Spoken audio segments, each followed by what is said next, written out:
$57.6 billion. Let that sink in for a second. That is the staggering top-line revenue generated in a single year by one of the absolute titans of the global mining industry, Rio Tinto. To put that into perspective, that's roughly the GDP of an entire small country. Welcome to today's Explainer, where we're putting on our expert investment analyst hats to unpack exactly how this massive organization is generating these numbers in 2025. We're going to run this through our core valuation frameworks, thinking about Warren Buffett's economic moats, Peter Lynch's stock categories, Benjamin Graham's defensive checklists, and of course, what this all means for your DCF models. So is this a Peter Lynch-style stalwart or just a massive cyclical play? Let's unpack the fascinating blueprint of a legacy company trying to aggressively reinvent itself for the modern world. Okay, let's dive right into this.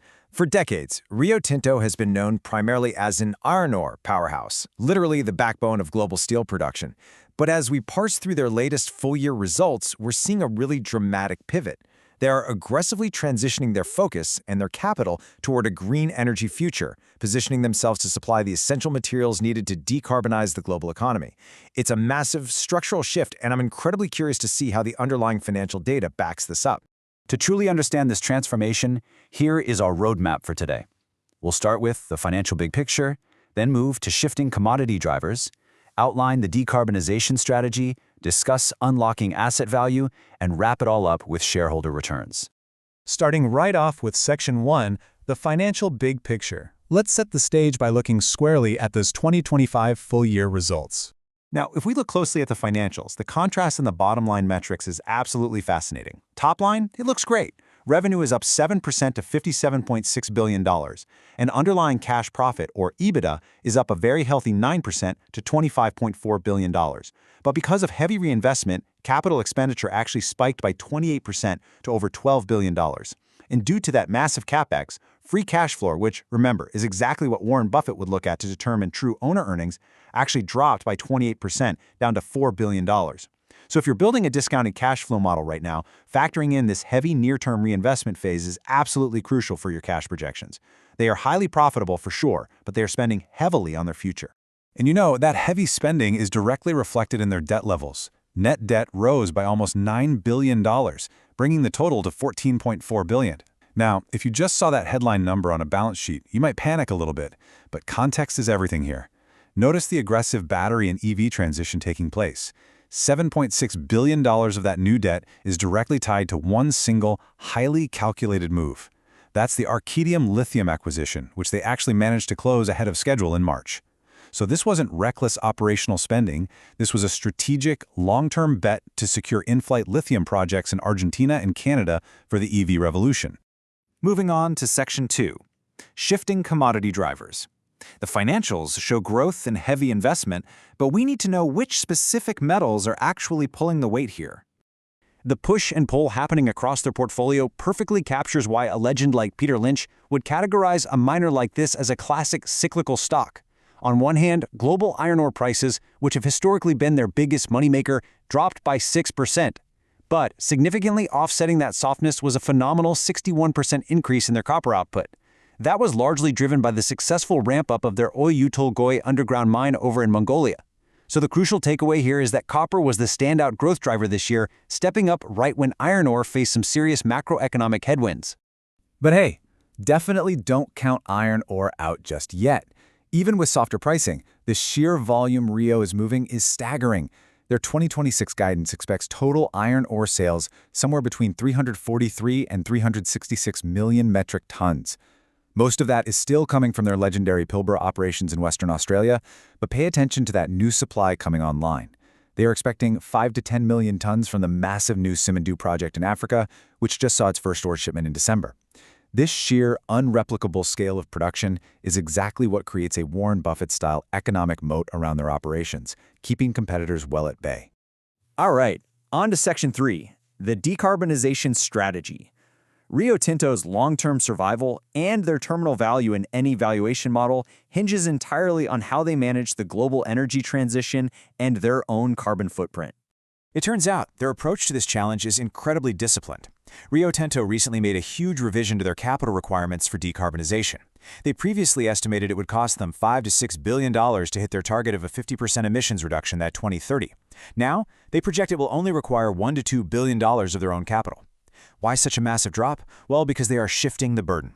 They're increasingly relying on third-party investments in renewable energy infrastructure, rather than trying to build and fund it all themselves. It is a massive, highly efficient capital saving. And those decarbonization capital savings tie directly into an incredibly bold profitability target, a potential 40 to 50% uplift in EBITDA by 2030. The primary engine for that earnings supercharge is a projected 20% growth in their copper operations. So they aren't just cutting emissions, they are creating a leaner, far greener operation that is deeply structurally anchored in high-margin copper. Which brings us to Section 4, Unlocking Asset Value. Because true growth isn't just about building entirely new mines, it's also about ruthlessly optimizing the portfolio you already own. Listen to this recent statement from CEO Simon Trott. He stated that Rio aims to, quote, release $5 to $10 billion from its existing asset base.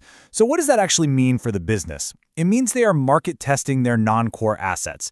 They're actively looking at commercial options for their titanium and borate operations and even exploring the monetization of their vast legacy infrastructure.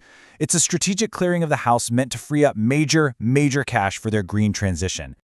By clearing out those non-core assets, Rio Tinto is purposefully streamlining its corporate identity into 3 simplified, world-class pillars. First, iron ore, which is foundational for urban development. Second, copper. And third, aluminium and lithium.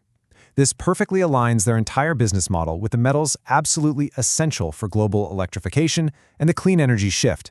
It's focused, it's highly targeted, and it provides exactly the kind of long-term earnings stability that a defensive investor like Benjamin Graham would look for in a legacy stock. Which brings us to Section 5, and probably the most important part for you, shareholder returns. What does this strategic pivot actually mean for your wallet?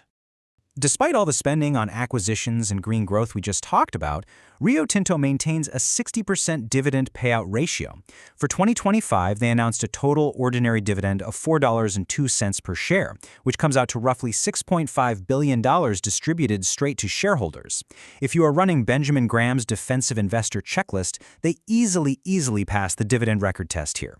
This marks the 10th consecutive year they have hit the absolute top end of their 40 to 60% target payout range. Their balance sheet is proving strong enough to fund the future while rewarding shareholders today. Now, if you're tracking actionable dates for your portfolio in 2026, here is the timeline you need. The most recent dividend of $2.54 just paid out on April 16th. But looking ahead, the next estimated ex-dividend date is August 17th. Simply put, that is the cutoff, the exact date you absolutely must be holding shares in your account to capture what is currently a very attractive 4.26% dividend yield, with that payout expected on September 25th. And beyond just individual shareholders, Rio Tinto's broader economic footprint is vast. In 2025 alone, they paid a staggering $9.9 billion globally in taxes and government royalties. To put that massive figure into perspective, that's more than the entire annual GDP of nations like Fiji or Monaco. It is a very powerful reminder of the massive social and economic impact this company maintains across the 35 different countries in which it operates. They aren't just generating returns for investors, they are massive contributors to public revenues worldwide. So bringing all our analytical lenses together, we've seen the $57 billion revenue, the incredibly disciplined capital reallocation, and the aggressive shift toward copper and lithium. But let's be real. Mining is an industry fraught with major execution risks, geopolitical factors, and incredibly volatile commodities. So whether you are currently adjusting the WACC in your DCF model to account for these risks or calculating a Graham-style margin of safety, I want to leave you with this final provocative thought. As Rio Tinto walks this precarious tightrope of maximizing their legacy iron ore business while plunging billions into the new copper and lithium frontier, is their strategic pivot actually fast enough for the rapidly accelerating clean energy era? It's a truly fascinating balancing act, and one we highly encourage you to keep exploring. Thanks for joining us on this explainer.